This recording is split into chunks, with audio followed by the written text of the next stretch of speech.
और अगर इस छोटी सी बारिश में हम भीग न सके, इस वर्षा का जल जो ऊपर से अमृत रूप पान कर रहा है, उस जल में अभिभूत होके अगर हमने इस महायोगी के वचनों को सम्मुख बैठकर नहीं सुना तो हमने क्या किया। जहां तक मेरी आवाज जा रही है, उन समस्त युवा साथियों से मैं विनती करता हूं, शीघ्र यहाँ आए। समर्थ वाणी पूज्य महागुरु श्री दादा गुरु के सम्मुख वचनों से मात्र कुछ ही सेकंडों में प्रारंभ हो रही है।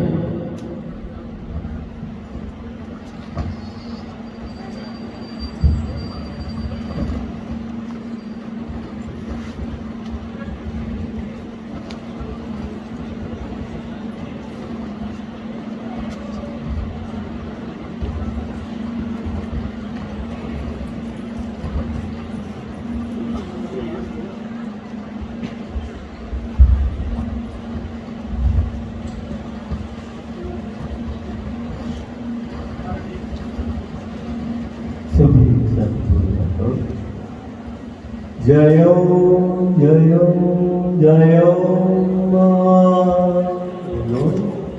जयो जयो जयो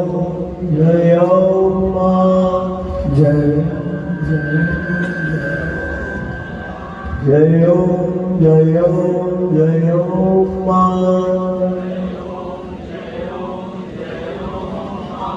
जयो जयो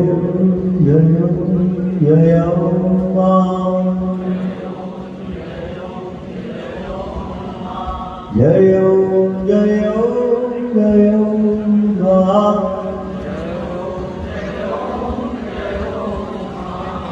मां मां। ऐसा कोई नहीं होगा जिसने ये बोल ना सुने हो, ऐसा कोई भी ना होगा जिसने ये बोल बोले ना हो। मां मां, थोड़ा ध्यान देना।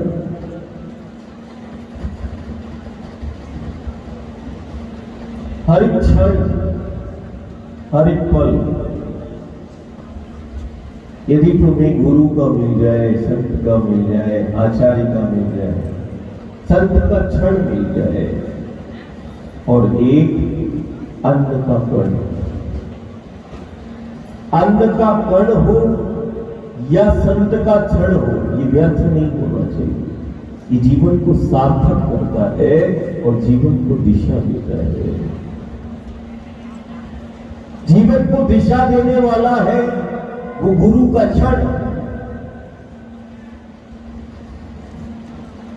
एक क्षण, एक पल जीवन को दिशा दे सकता है। ध्यान रखना, पूरे एकाग्रता के साथ थोड़ी देर के लिए चित्त को शांत, विषयों को थोड़ी देर के लिए छोड़ दें और इस क्षण में, इस पल में जो है वो थोड़ा ध्यान दें कि कोई प्रवचन नहीं है, कि प्रवचन नहीं है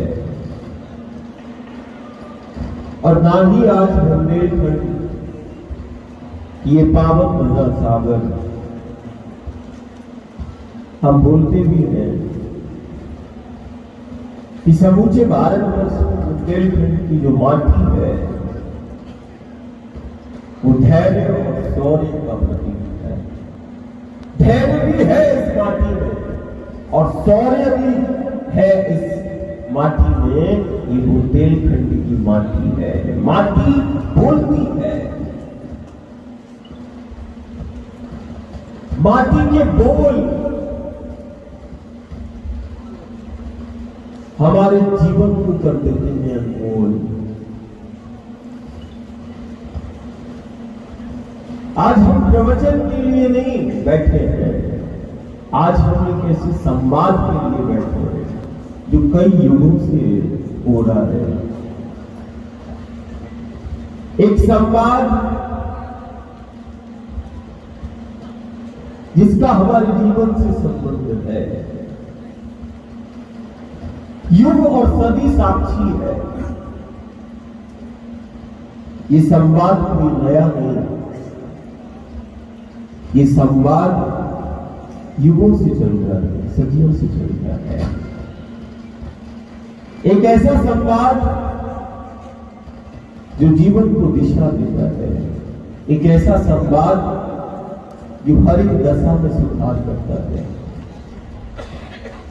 एक ऐसा संवाद जो सिर्फ व्यक्ति को ही नहीं समूचे समाज को आत्मनिर्भर बनाता है कि वो संवाद में हम सब हुए हैं, आत्मनिर्भर बनाता है, जीवन को दिशा देता है।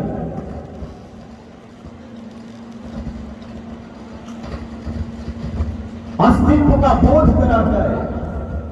ये वो संवाद है। नाम दे दिया नदी संवाद। युग साक्षी है कि एक आत्मनिर्भर समाज के लिए, एक सक्षम और समर्थ व्यक्तित्व के लिए एक संवाद युगों से चला आ रहा है। वो है प्रकृति के बीच का संवाद, मानव और प्रकृति के बीच का संवाद, माटी का संवाद, नदियों से संवाद, पेड़ पहाड़ों से संवाद स्थापित किया हमारे पूर्वजों ने, सिद्धों ने, योगियों ने।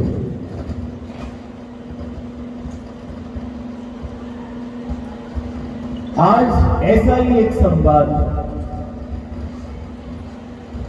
एक ऐसा संवाद आज मुझे ध्यान आता है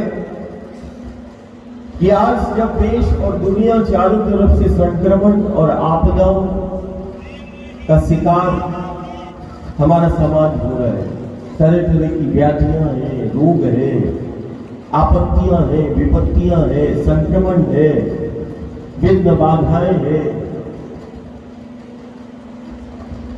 संक्रमण और आपदाओं के दौर में ये वैसा ही दुनिया के लिए, देश के लिए एक दौर है जैसे कुरुक्षेत्र में जैसे एक संवाद हुआ कृष्ण और अर्जुन के बीच का संवाद। भयावह स्थिति में गुरु और गोविंद का वो संवाद हुआ।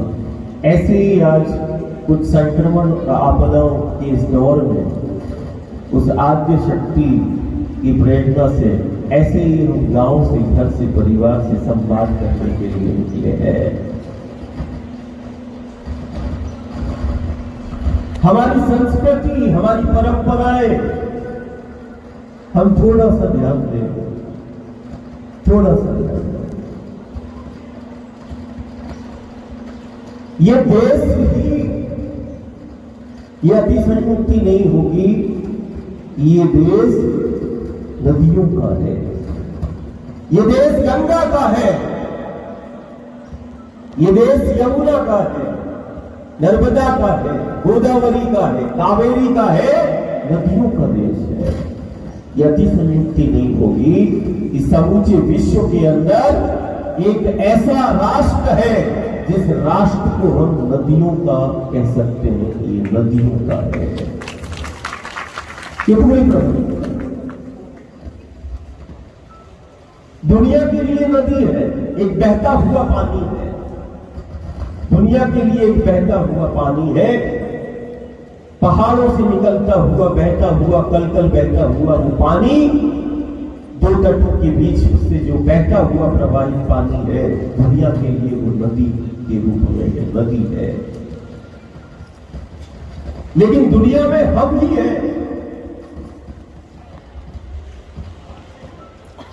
कि हमारे लिए वो नदी नहीं, हमारे लिए वो साक्षात भगवती है।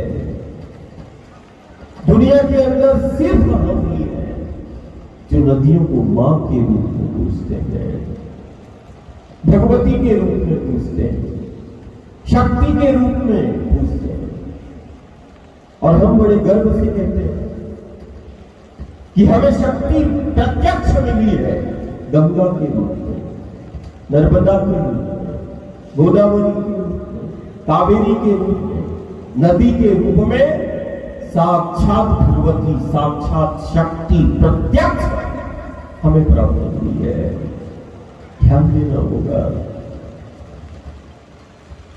ये देश गंगा का है, ये देश यमुना का है।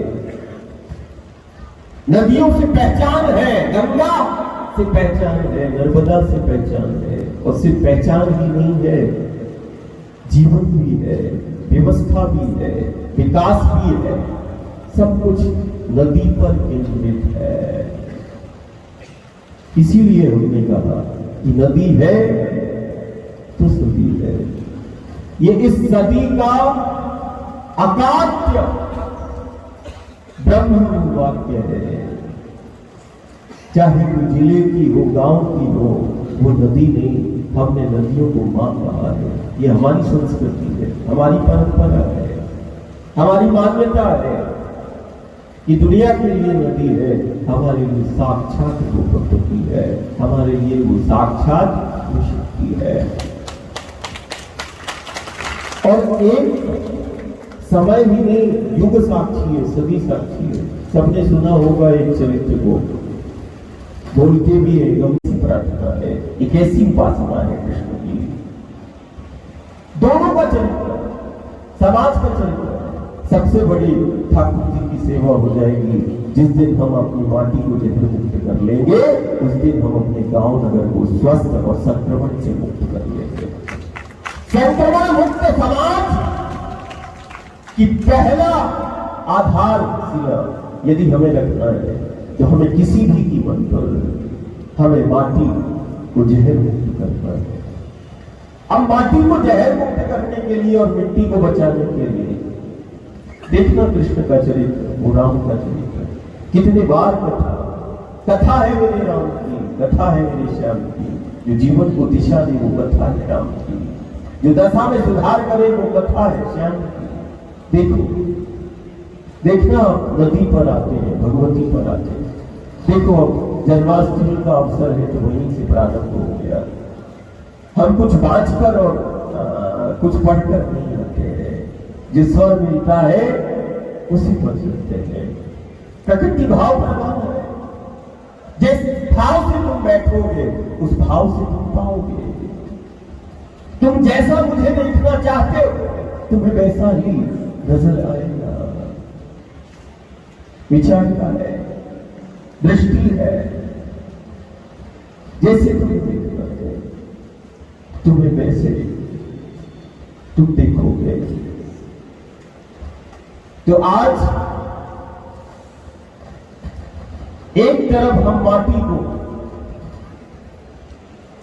यदि हमें समझना है जीवन को, तो हमें उस गुरु गोविंद के, उस राम और कृष्ण के चरित्र पर चिंतन करना पड़ेगा। देखो उसकी एक एक लीला, वो कहां जोड़ती है, वो धरा से जोड़ती है, कभी वो धेनु से जोड़ती है, कभी वो पहाड़ों से जोड़ती है, कभी वो जंगलों से जोड़ती है, कभी यमुना के पथ, कभी गंगा के पथ, कभी नर्मदा के पथ, कभी गोदावरी के पथ से मेरे गुरु गोविंद की लीला मुझे जोड़ती है, प्रकृति से जोड़ती है, जीना सिखाती है, आत्मनिर्भर बनाती है। बोले क्या है? बोले मेरी गुरु गोविंद की लीला है। जीना सिखा दिया, आत्मनिर्भर बना दिया। वो राम की कथा है, हरि की कथा है। तो देखो, एक चिंतन करना कि दुनिया में हम ही हैं जो नदियों को मारते हैं। हम इस वसुंधरा को, इस पृथ्वी को, इस भूमि को, इस माटी को मां के रूप में पूछते हैं। हम ही दुनिया में, हमने तो मां को ही देखा, मां को देखा। तुलसी के पौधे से वो प्रार्थना करती है, मैंने मां को देखा, मैंने मां को देखा। आंवला, पीपल, बरगद, वृक्षों को पूजते हुए, पेड़ पौधों से प्रार्थना करते हुए मैंने मां को देखा, अपनों को देखा। दुनिया में कहां तुमने देखा पेड़ और पौधों से प्रार्थना करते हुए? यदि समूचे विश्व के अंदर पेड़ और पौधों से प्रार्थना करते हुए कोई मिल जाए तो वो यही धरा है, ये भारत है जहां पेड़ पौधों से प्रार्थना करते हैं। और पेड़ पौधों को जीवित, जैसे हम खुद को जीवित मानते हैं, वैसे हमारा वैदिक सनातन धर्म, वो दर्शन, वो सब जीवित मानता है। हम मृत को नहीं पूछते, सनातनी मृत को नहीं पूछता, जीवंत को पूछता है, चैतन्य को पूछता है। ये हमारे धर्म और संस्कृति सारी दुनिया में इसी से पहचान रहा है। मेरे मां को देखा, यहां कोई नहीं होगा जिसने मां को न देखा हो तुलसी के पौधे से प्रार्थना करते हुए।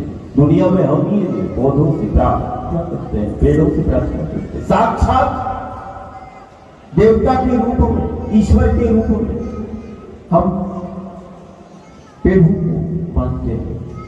और मेरे गुरु और गोविंद ने, नारायण ने तो कह भी दिया कि वृक्ष ही प्रत्यक्ष है। वो नारायण ने कह दिया, वो गुरु ने कह दिया कि वृक्ष ही प्रत्यक्ष है। वृक्ष को ही प्रत्यक्ष जानो, गुरु और गोविंद का स्वरूप मानो, ईश्वर का। हमने ईश्वर को नहीं देखा, लेकिन हमने वृक्षों को, परमात्मा को ईश्वर के रूप में माना है। ईश्वर किसको बोला? परमात्मा किसको बोला? जो जीवन शक्ति का संचार करता है। मेरे लिए परमात्मा ईश्वर वो है जो प्राण शक्ति का संचार करते हैं। हम उसको परमात्मा ईश्वर के रूप में पूछते हैं, जो प्राण शक्ति का संचार करता है, जो जीवन शक्ति का संचार करता है और जीवन शक्ति को जो धारण कर ले और जो प्राण शक्ति का संचार कर दे, उसको हमने भगवान बोला, उसको हमने ईश्वर के रूप में पूजा। ईश्वर है, साक्षात ईश्वर है, जो मेरी जीवन शक्ति को धारण कर ले और जो प्राण शक्ति का संचार करता है, वो मेरा परमात्मा और ईश्वर का साक्षात प्रत्यक्ष स्वरूप है। जब तुम एक वृक्ष को देखोगे तो तुम्हें ये पता चल जाएगा कि वो जीवन शक्ति, वो जल शक्ति, वो जीवन शक्ति, वो जल है, वो जीवन शक्ति को भी धारण करता है और प्राण शक्ति का, वो प्राणवायु का भी संचार करता है। परमात्मा का, ईश्वर का, देवता का साक्षात स्वरूप नहीं तो फिर वो क्या है? वही है। थोड़ा गौर से देखना, मंदिर गए, एक पाषाण की मूर्ति है, एक पत्थर की मूर्ति में हमने परमात्मा को देखा है। लेकिन हम ही दुनिया में है कि एक तरफ यदि पत्थर में हमने अपने भगवान को देखा है, तो हमने उन पेड़ों में भी अपने परमात्मा को, ईश्वर को देखा है। दोनों ही हमारी संस्कृति, ये हमारी संस्कृति की समर्थता है कि हम पत्थरों में प्राण पूजते हैं। ये हमारी समर्थता है, ये हमारी परंपरा है कि हम पेड़ों में, पहाड़ों में हम उसी कृष्ण का चिंतन करते हैं, हम उसी राम का स्मरण करते हैं, जो गोवर्धन का मान करते हैं, वो जो खुद को गिरिराज बनाते हैं, खुद को गिरिराज बनाते हैं, गोवर्धन का मान करते हैं, पहाड़ों से गांव को जोड़ते हैं और पहाड़ों के समीप गांव को बुला के पहाड़ों में छिपी हुई सुरक्षा, पहाड़ों से है व्यवस्था, पहाड़ों में छिपी हुई जीवन शक्ति का एहसास कराते हैं। इन पहाड़ों से हमारी सुरक्षा है, इन पहाड़ों से हमारी व्यवस्था है। पहाड़ों का मेरा गोविंद, मेरा कृष्ण मान करते हैं। त्रेता में कामदगिरी से प्रार्थना करते हैं और उन पहाड़ों में छिपी हुई वो जीवन शक्ति को बताते हैं। कामदगिरी से प्रार्थना करते हैं और आसुरी और तामसी प्रवृत्तियों का नाश करते हैं। वही तो मेरे राम है, वही मेरे राम है। जो कामदगिरी से प्रार्थना करते हैं वो मेरे राम है, जो गोवर्धन का मान करते हैं वो मेरे कृष्ण है। पहाड़ों को हम पूजते हैं और पहाड़ों को जो अपना स्वरूप बताता है वो मेरा आराध्य है, वो मेरा इष्ट है, वो मेरा राम है, वो मेरा कृष्ण है। बता दिया सारे दुनिया को। ये पहाड़ नहीं, इन पहाड़ों में छिपी हमारे गांव नगर की व्यवस्था है। ये पहाड़ हमारी सुरक्षा इन्हीं पहाड़ से व्यवस्था नहीं कर रहे, पहाड़ हमारे गांव की सुरक्षा कर रहे। अभी हमने संक्रमण काल में देखा, हम उस समय पर पाटलकोट और ऐसे ही बीहड़ में हम भ्रमण करते थे। हमने उस चातुर्मास के दौरान, उस संक्रमण काल के दौरान, जिसको कोरोना काल बोलते हैं, हमने देखा कि वन में रहने वाला वो बड़े उमंग उत्साह से भयमुक्त अपना जीवन जी रहा है, जो वन में रह रहा है। और जो गांव वन के अंदर है, जंगलों में वो वन है, उन वन में वो उमंग उत्साह के साथ भयमुक्त जीवन जी रहा है उस संक्रमण, भीषण संक्रमण काल से। और शहर के घर अपने घरों को बंद करके सहमे से जीवन को जी रहे हैं।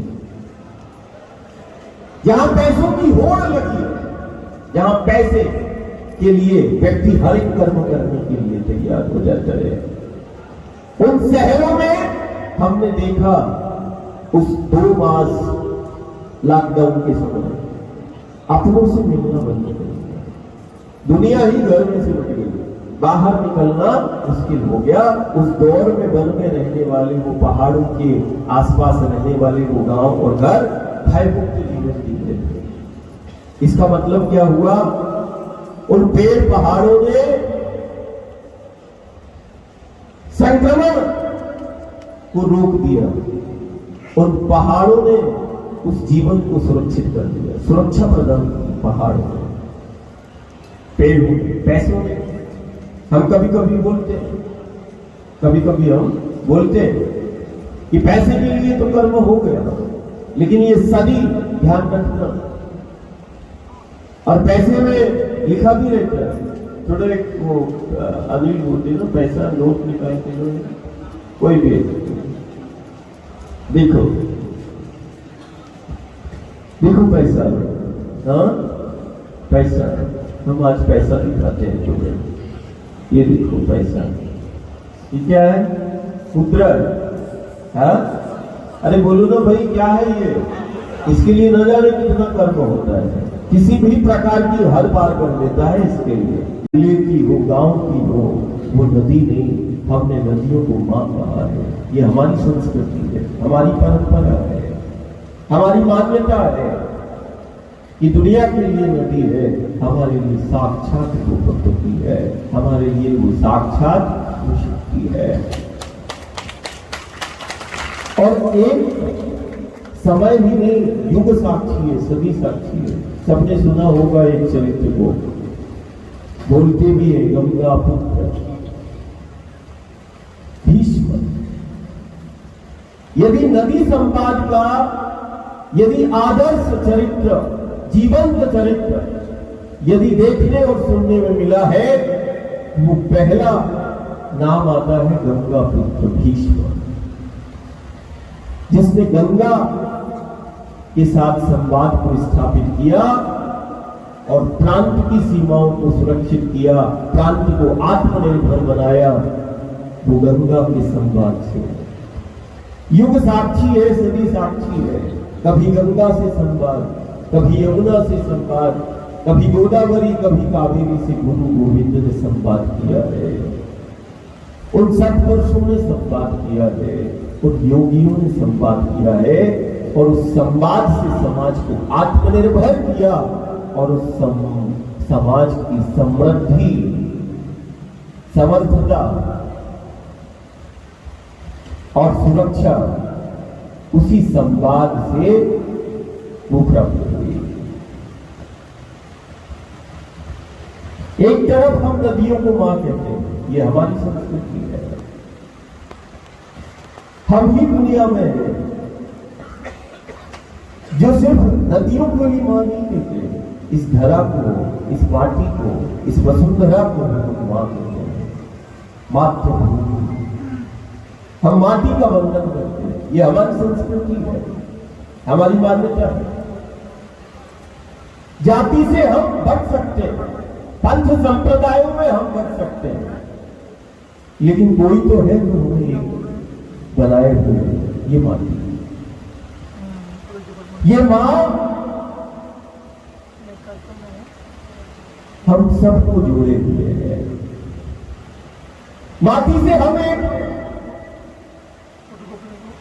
ये माटी, ये धरा समूचे विश्व को एक परिवार के रूप में बनाती है। समूचे विश्व एक परिवार के उस सूत्र में पिरोती है। ये माटी है, ये धरा है।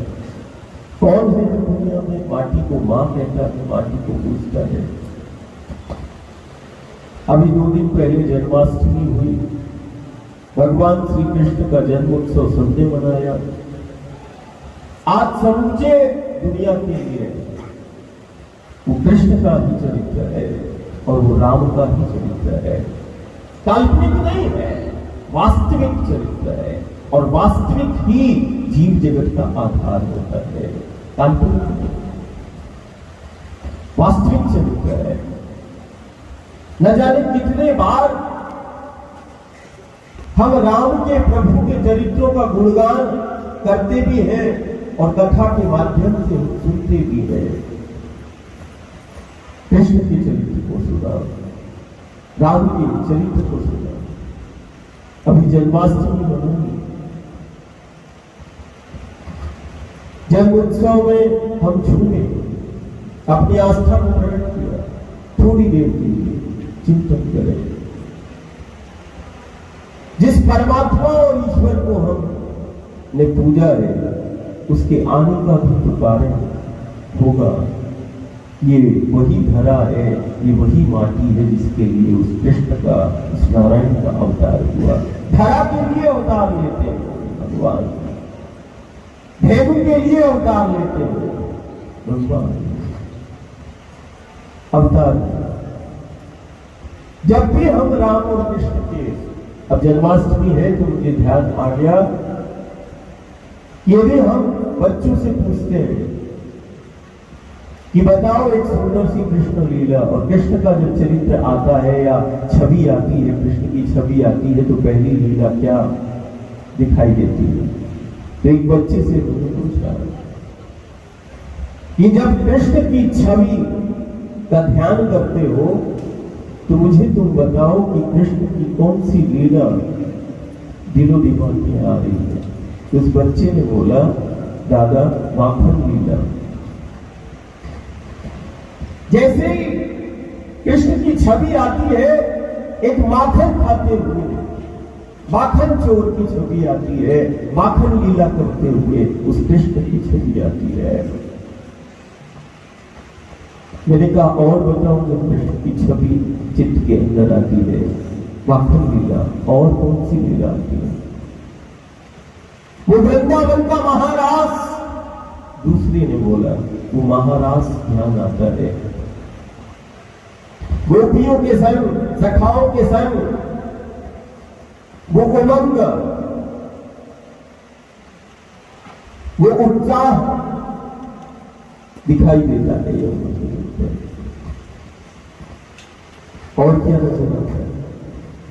तो थोड़ी देर के लिए बच्चे और परिवार शांत हो गए कि ये पहली छवि आती है, बाकी लीला।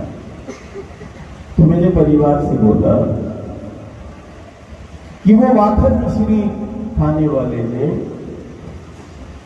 माखन तो खाया, लेकिन माखन खाने वाले ने यमुना के तट की मिट्टी को भी खाया,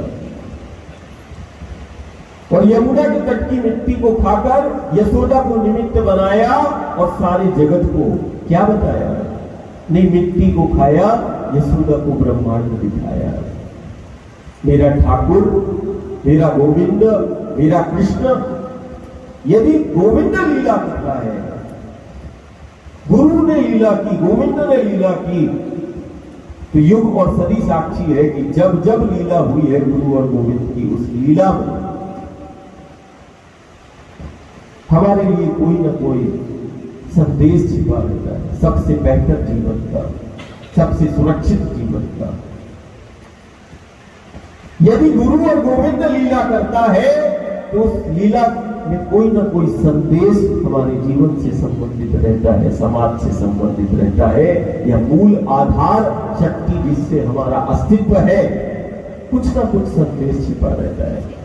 देखो कितना सुंदर है, सबने जन्माष्टमी मनाई और इस जन्माष्टमी के ही अभी वो वातावरण है और उस वातावरण में वो धैर्य और शौर्य की भूमि, वो बुंदेलखंड की माटी, ये माटी का सम्मान है, ये माटी की पुकार है, ये मां का एहसास है। उसके लिए परिवार को बिछाई गया तो मुख में मिट्टी को खाता है और यशोदा को ब्रह्मांड में दिखाता है। मेरा ठाकुर दुनिया को क्या बताना चाहता है? क्या गोविंद मां को, यशोदा को शक्ति का प्रदर्शन कर रहा है कि मां ने बोला कि बेटा मुख को खोलो, क्या है मुख के अंदर? मुख के अंदर तो वो माटी रखे हुए थे, जैसे ही मुख को खोला तो क्या लीला में आता है? ब्रह्मांड को दिखाई दिया। इस लीला के पीछे क्या है? ये वही कृष्ण है जिसका 2 दिन पहले हमने प्रकट उत्सव मनाया, उसी का हम चिंतन कर रहे हैं कि मुख में माटी को रखता है और माटी का मान बढ़ाता है। मुख में मिट्टी को रखकर जिसने सारी दुनिया को माटी की महिमा और माटी के महत्व को बता दिया, माटी के एक कण में छिपी उस जीवन शक्ति को बता दिया, माटी हमारा अस्तित्व है, ये सारी जगत को बता दिया। वो मेरा कृष्ण है, वो मेरा गोविंद है, वो गोविंद है। तुम किस कृष्ण का चिंतन करते हो? माटी हमारा अस्तित्व है, ये सारे जगत को बता दिया। और माटी की एक एक कण में छिपी उस जीवंतता को, उस ब्रह्मांड की समर्थता को दुनिया के समक्ष प्रकट कर दिया कि माटी का एक एक कण में छिपी उस ब्रह्मांड की समर्थता को बताया है। मेरे ठाकुर ने मुख में माटी को रखकर माटी का मान बढ़ाया है। मेरे ठाकुर ने मुख में मिट्टी को रखकर उस माटी की महिमा और माटी के महत्व को बताया है। माटी हमारा अस्तित्व है, ये सारी जगत को बताया है। वो मेरा कृष्ण का चरित्र है। आज सारी दुनिया मिट्टी बचाने की बात कर रही है, सारी दुनिया में त्राही है, मिट्टी बचाओ, मिट्टी बचाओ। लेकिन मिट्टी बचाने का वो सबसे आदर्श चरित्र जो है वो मेरे कृष्ण का है। कृष्ण चरित्र में वो महत्व है, वो उसकी महिमा है। और वो बताना चाह रहे हैं कि जो अपनी माटी से जुड़ा है, जो माटी से जुड़ा है, वो सबसे बेहतर और सबसे सुरक्षित है। ये तो कृष्ण का चरित्र हो गया कि माटी का मान करता है, माटी से जुड़ के जीना सिखाता है, माटी की महिमा, माटी के महत्व को बताता है। मुख में मिट्टी को रखकर लीला करता है। वो माटी से जोड़ने की बात करते हैं, वो माटी के महत्व को बताते हैं। ये तो कृष्ण का चरित्र हो गया। लेकिन आज समाज का चरित्र क्या है? वो माटी में जहर मिला के जीने की बात करता है। ये अंतर है। आज हम माटी में जहर मिला के जीने की बात करते हैं। मेरे गुरु और गोविंद ने माटी के महत्व और माटी से जोड़ के जीने की बात की है। सबसे बड़ी गोविंद की कृष्ण की सेवा हो जाएगी। जीवन जी रहा है उस संक्रमण, भीषण संक्रमण काल से, और शहर के घर अपने घरों को बंद करके सहमे से जीवन को जी रहे हैं। जहां पैसों की होड़ लगी है, जहां पैसे के लिए व्यक्ति हर एक कर्म करने के लिए तैयार हो जाता है, उन शहरों में हमने देखा उस 2 मास लॉकडाउन के समय अपनों से मिलना बंद कर दिया। दुनिया ही घर में सिमट गई। बाहर निकलना मुश्किल हो गया। उस दौर में वन में रहने वाले, वो पहाड़ों के आसपास रहने वाले वो गांव और घर भयमुक्त जीवन जी रहे थे। इसका मतलब क्या हुआ? उन पेड़ पहाड़ों ने संक्रमण को रोक दिया, उन पहाड़ों ने उस जीवन को सुरक्षित कर दिया, सुरक्षा प्रदान की पहाड़ों ने, पेड़ों ने, पैसों ने। हम कभी कभी बोलते हैं, कभी कभी हम बोलते हैं कि पैसे के लिए तो कर्म हो गया, लेकिन ये सभी ध्यान रखना। और पैसे में लिखा भी रहता है, थोड़ा एक वो अनिल बोलते ना, पैसा नोट निकालते हैं, कोई भी देखो देखो पैसा, हाँ पैसा, हम आज पैसा दिखाते हैं तुम्हें, ये देखो पैसा, ये क्या है? मुद्रा। हाँ, अरे बोलो ना भाई क्या है ये? इसके लिए न जाने कितना कर्म होता है, किसी भी प्रकार की हद पार कर देता है इसके लिए ये मिल जाए। ये पैसा, ये मुद्रा, ये पैसा है, ये पैसा है। अब देखो इस पैसे में ये लिखा है, मैं धारक को वचन देता हूं अदा करने का, आई प्रॉमिस टू पे। इसमें लिखा है, क्या लिखा है? मैं धारक को वचन देता हूं अदा करने का। जीवन देने का नहीं लिखा है, जीवन देने का नहीं लिखा है, जीवन देने का नहीं लिखा है, अदा करने का लिखा है। मैं धारक को वचन देता हूं, आई प्रॉमिस टू पे। दुनिया के किसी भी देश की मुद्रा और पैसा में ये नहीं लिखा कि मैं तुम्हें वचन देता हूं जीवन देने का। नहीं, जीवन देने का वचन नहीं लिखा किसी देश की मुद्रा में, पैसे में। क्या लिखा? अदा करने का लिखा, जीवन देने का नहीं लिखा। कोई ऐसी देश की मुद्रा बताओ जिस मुद्रा में, जिस पैसों में लिखा हो जीवन देने का वचन? पैसे में तो नहीं लिखा, लेकिन मैं घर को, परिवार को बोलता हूं, पेड़ों में छिपा वो देवता, पेड़ों में लिखा, पेड़ों में छिपा कि मैं तुझे वचन देता हूं जीवन देने का, और मैं तुझे वचन देता हूं जीवन को सबसे सुरक्षित कर सकता। पेड़ों में छिपा हुआ देवता कहता है। पैसों को तो घर के अंदर रखा है, वो देवता कहता है मुझे द्वार पे रख ले। वो पेड़ कहता है, वृक्ष कहता है कि मैं वचन देता हूं तुझे सबसे बेहतर जीवन का, मैं वचन देता हूं तुझे सबसे सुरक्षित जीवन का, सबसे बेहतर जीवन, सबसे सुरक्षित जीवन का देने का यदि कोई वचन इस धरा पर कोई दे सकता है, यदि उसकी समर्थता है, तो वही परमात्मा ईश्वर का वो वृक्ष है, वो पेड़ है जो हमें वचन देता है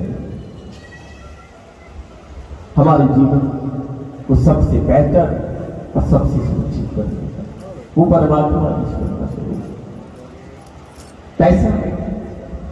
वो पेड़ कभी अपनी जन्माष्टमी में सबको संदेश किया, जीवंतता का। जन्माष्टमी आती है तो वो एक पाठ रहता है, वो दीवार में चिपकाते हैं, और पाठ का कृष्ण की छवि का भी हम ध्यान करते, पूजन करते। ये हमारी परंपरा है। हमें अपने इष्ट का ध्यान करना, उसकी छवि हमारे अंदर आना, चित्त के अंदर आना ठीक बात है। हर एक युग सदी में परंपराएं बदलती हैं।